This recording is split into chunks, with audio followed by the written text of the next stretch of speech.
All right, man. Whew. I was having a few drinks last night and I spilled this whiskey and water I was drinking on a little bit on the chair and on the carpet. And I went and got my towel from the bathroom, put some water on it and a little soap and washed that all down. Wiped it up as best I could, try to make everything clean.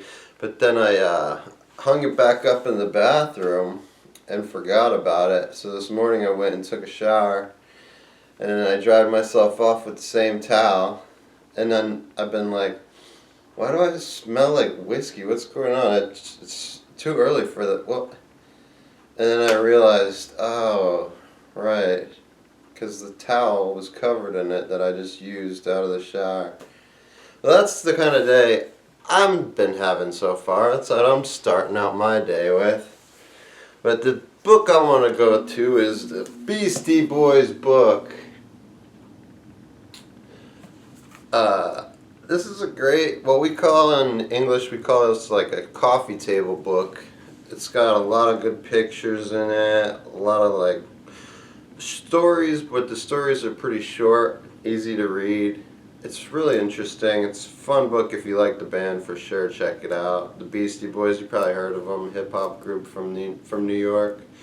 It was written after MCA, one of the members died, so he doesn't write for it, but he's mentioned obviously throughout the whole thing because he was like the main push for the Beastie Boys. And but all the rest, almost all the rest of the stories are written by Ad Rock and Mike D.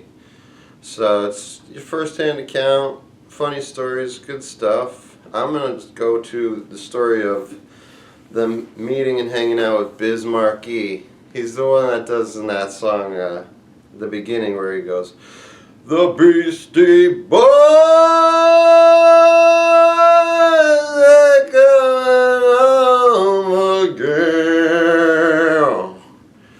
Anyway, that's Biz Markie. The story is called The Diabolical Biz Markie.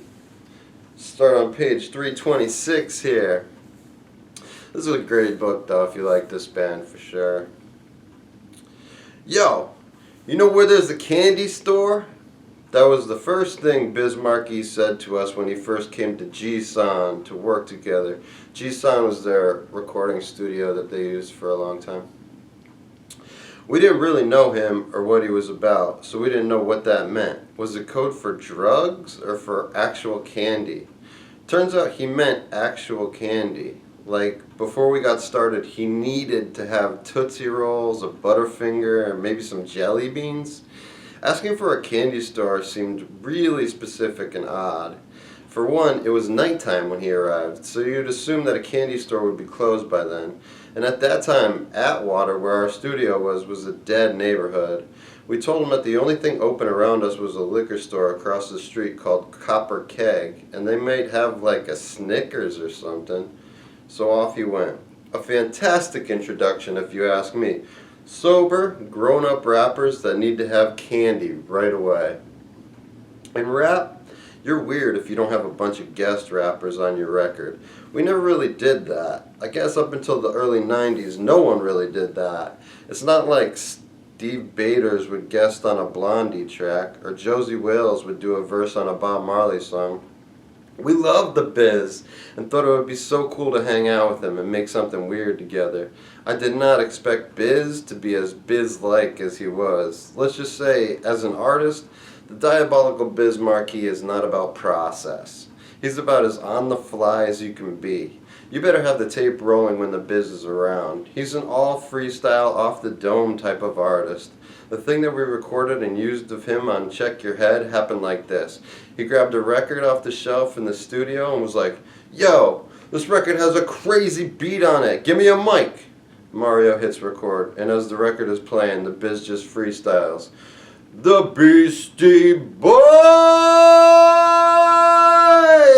they're coming home. They're coming home. While they're coming home. For was a truly magical moment.